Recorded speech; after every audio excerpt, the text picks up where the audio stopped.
Sebagai kerajaan yang mengusung agama Hindu-Buddha, mayoritas penduduk Majapahit dikenal sebagai pemeluk agama Hindu dan Buddha. Meskipun demikian, bukti-bukti sejarah mengindikasikan bahwa elit masyarakat atau bangsawan Majapahit telah memeluk agama Islam pada awal abad ke-14. Selamat datang di saluran YouTube Taksakaseta. Saya harap Anda dalam keadaan baik dan siap untuk menyelami sejarah yang terjadi di masa lalu yang menarik bersama kami. Di sini, kami akan menjelajahi berbagai topik sejarah dan berbagi kisah-kisah sejarah yang luar biasa. Jangan ragu untuk berinteraksi melalui kolom komentar dan jangan lupa untuk tekan tombol subscribe, agar tetap terhubung dengan konten-konten menarik di masa mendatang. Mari kita mulai petualangan ini dan saya harap Anda menikmati setiap momennya. Sebuah kisah epik tersembunyi di balik reruntuhan kerajaan Majapahit. Di bawah bayang-bayang Putri Champa, seorang wanita yang membawa pesona tak tertandingi dan pengetahuan agung. Makamnya, terletak di desa Trowulan, masih menggetarkan hati yang mencarinya. Dia adalah istri Raja Brawijaya V, dan perannya dalam penyebaran Islam di tanah Majapahit adalah legenda yang tak terlupakan. Kisah ini digali dari buku berjudul Babat Keruntuhan Majapahit Invasi Raden Patah Suatu Kemustahilan Sejarah, yang ditulis oleh Saiful Amin, seorang pemerhati sejarah Mojokerto. Menurut literatur puja sastra, Prabu Brawijaya V menikahi seorang putri dari kerajaan Champa. Putri itu adalah hadiah dari Raja Champa Indravarman VI, dan pernikahan itu terjadi sekitar tahun 1428 Masehi. Nama Putri Champa ini adalah Darawati atau Dwarawati. Dia datang ke Majapahit saat berusia 17 tahun dan menjadi istri selir dari Prabu Brawijaya V sejak tahun 1430 Masehi. Meski bukanlah seorang bangsawan atau putri raja, kehadiran Putri Champa sebagai istri raja mengundang imigran dari Champa untuk datang ke kerajaan Majapahit. Para imigran muslim ini memasuki Majapahit pada tahun-tahun 1476 sampai tahun 1478 Masehi. Agama Islam telah dianut oleh sebagian kecil masyarakat Champa sejak abad ke-11, berkat kedatangan para pedagang dari Arab dan Persia ke wilayah tersebut. Di antara para imigran asal Champa, terdapat ulama-ulama besar seperti Raden Rahmat atau Sunan Ampel, ayah dari Raden Rahmat Magdum Brahim Asmara atau Ibrahim Asmara Kandi, Raden Santri Ali, Raden Ali Murtolo, dan Raden Burereh. Kedatangan imigran muslim dari Champa ini tercatat dalam berbagai karya sastra Jawa, Madura, dan Sunda. Baik dalam bentuk babat maupun serat, mereka datang untuk menemui kerabat dekat mereka yang merupakan istri raja, Putri Champa, dan mencari suaka politik, karena kerajaan mereka telah hancur akibat serangan dari kerajaan Kochi. Magdum Brahim Asmara, ayah Raden Rahmat, adalah pemimpin kelompok imigran muslim dari Champa. Dia adalah keturunan Nabi Muhammad yang menikah dengan seorang wanita Champa. Magdum Brahim berasal dari Tiulen, sebuah kepulauan di timur Laut Kaspia, yang masuk wilayah Kazakhstan dan timur barat Laut Samarkand. Sebelum mencapai ibu kota Majapahit, rombongan imigran singgah di Palembang. Pada saat itu, Palembang dipimpin oleh Adipati Arya Damar. Persinggahan mereka di sini mengubah sejarah, karena Arya Jinbun, putra Raja Brawijaya kelima dari selir asal China, memeluk Islam. Arya Jinbun saat itu diasuh oleh Arya Damar, dan setelah memeluk Islam, ia mengubah namanya menjadi Raden Patah. Raden Patah, yang saat itu berusia sekitar 30 tahun, memimpin rombongan imigran muslim ke ibu kota Majapahit. Namun, perjalanan mereka penuh liku, karena Magdum Brahim wafat saat mereka tiba di Tuban. Saat sampai di ibu kota Majapahit yang saat itu berada di Daha atau Kediri, Raden Patah membawa rombongan untuk bertemu dengan Prabu Dyah Ranawijaya. Namun, takdir memiliki rencana lain.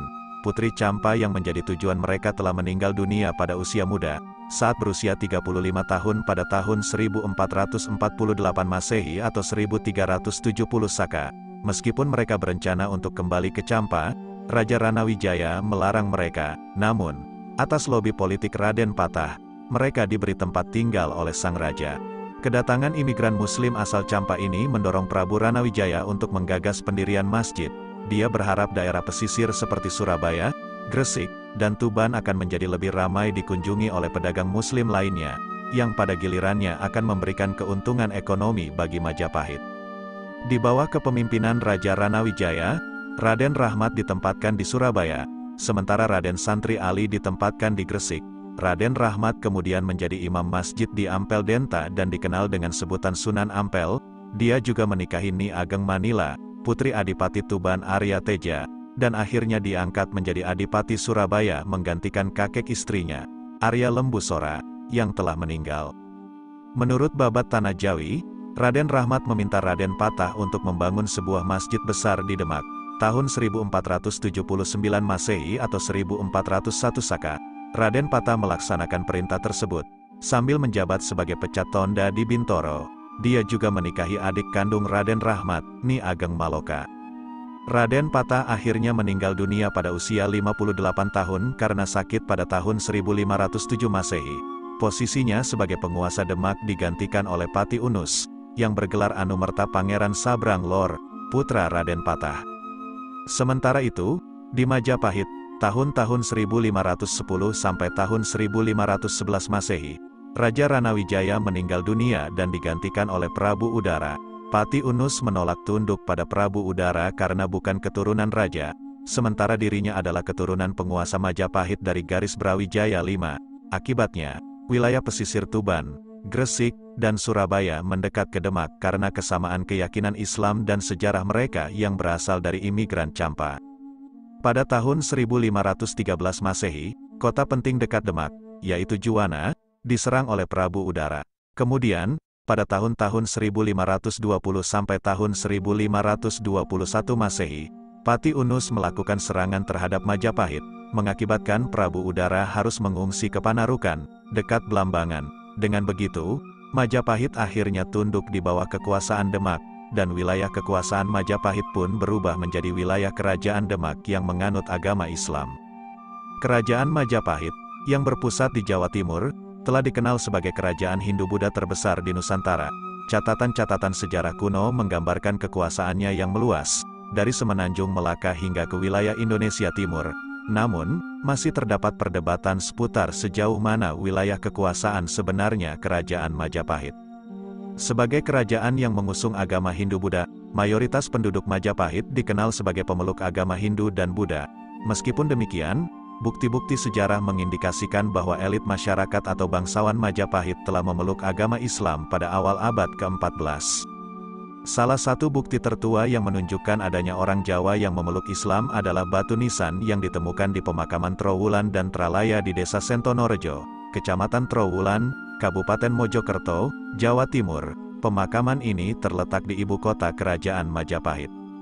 Di antara batu nisan yang ada di pemakaman Trowulan, terdapat batu nisan kuno milik seorang Muslim, yang tertulis tahun 1290 Saka atau 1368 Masehi.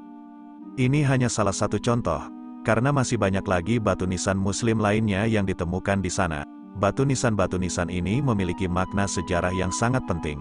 Mereka menunjukkan bahwa bangsawan Jawa pada masa itu mengakomodasi masyarakat yang telah memeluk agama Islam, meskipun kerajaan Majapahit yang menganut agama Hindu-Buddha sedang berada di puncak kejayaannya. Pada masa tersebut, kerajaan Majapahit mencapai puncak kejayaannya di bawah pemerintahan Maharaja Sri Raja Sanagara, yang dikenal dengan sebutan Raja Hayam Wuruk, yang berkuasa dari tahun 1350 hingga 1389 Masehi.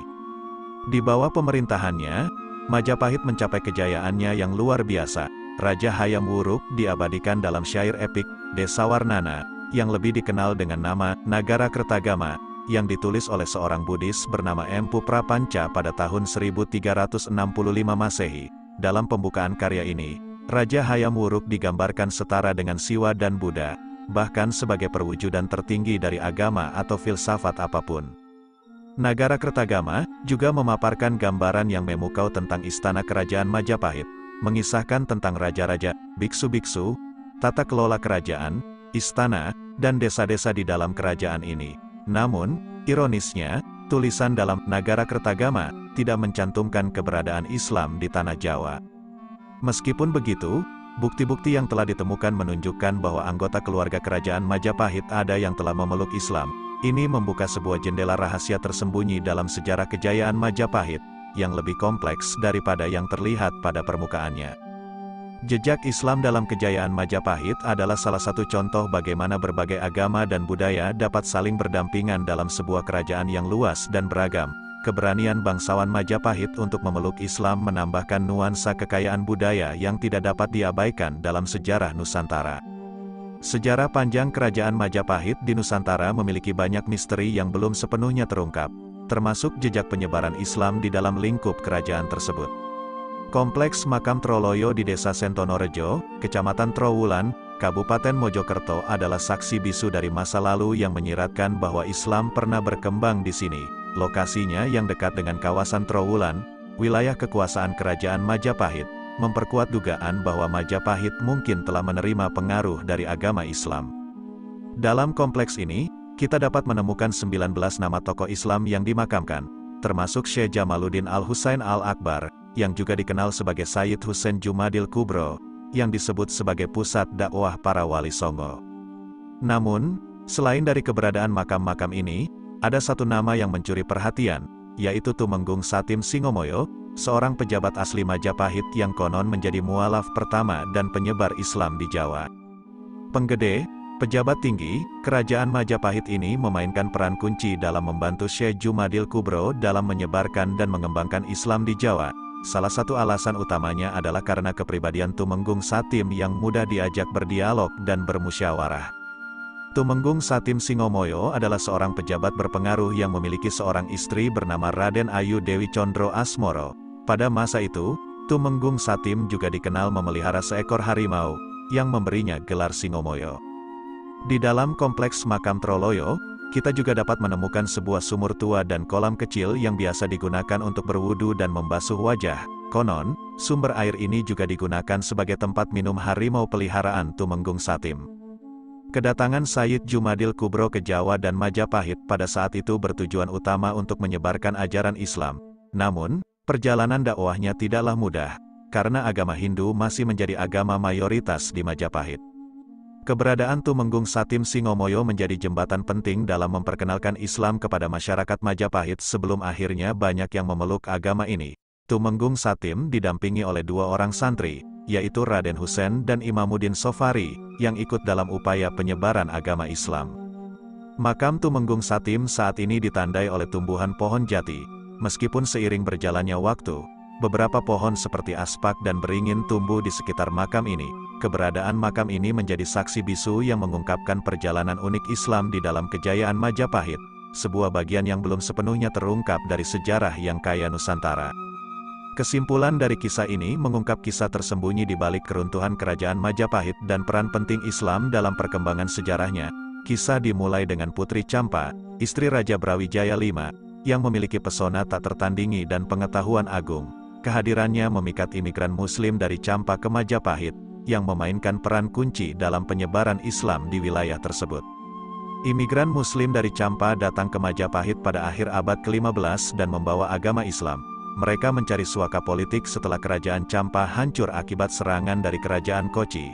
Kedatangan imigran Muslim ini mendorong Raja Ranawijaya untuk menggagas pendirian masjid di daerah pesisir seperti Surabaya, Gresik, dan Tuban. Ini menciptakan hubungan antara Majapahit dan komunitas Muslim. Tokoh-tokoh Muslim seperti Raden Rahmat, Sunan Ampel, memainkan peran penting dalam menyebarkan Islam di Jawa Timur. Mereka ditempatkan di berbagai wilayah dan menjadi pemimpin komunitas Muslim. Meskipun Majapahit adalah kerajaan Hindu-Buddha terbesar, bukti-bukti sejarah menunjukkan bahwa anggota keluarga kerajaan dan bangsawan telah memeluk Islam sejak awal abad ke-14. Pemelukan Islam oleh bangsawan Majapahit menunjukkan bagaimana berbagai agama dan budaya dapat berdampingan dalam kerajaan yang luas dan beragam. Kompleks Makam Troloyo di Trowulan, yang dekat dengan wilayah kekuasaan Majapahit, menyiratkan jejak Islam di dalam kerajaan tersebut. Nama Tumenggung Satim Singomoyo menonjol sebagai pejabat Majapahit yang menjadi mualaf pertama dan penyebar Islam di Jawa. Tumenggung Satim Singomoyo berperan penting dalam memperkenalkan Islam kepada masyarakat Majapahit sebelum banyak yang memeluk agama ini. Dia memainkan peran penting dalam perjalanan dakwah Islam di dalam kerajaan. Kisah ini mengungkap sisi sejarah yang kurang dikenal tentang Majapahit dan bagaimana Islam memainkan peran penting dalam perkembangan agama dan budaya di wilayah tersebut. Terima kasih telah menonton video kami di saluran YouTube Taksakaseta. Kami harap Anda menikmati cerita sejarah yang kami bagikan. Jangan lupa untuk selalu mendukung saluran kami dan aktifkan pemberitahuan agar tidak ketinggalan video menarik lainnya. Sampai jumpa di petualangan kisah-kisah sejarah selanjutnya. Salam pecinta sejarah dari Taksakaseta.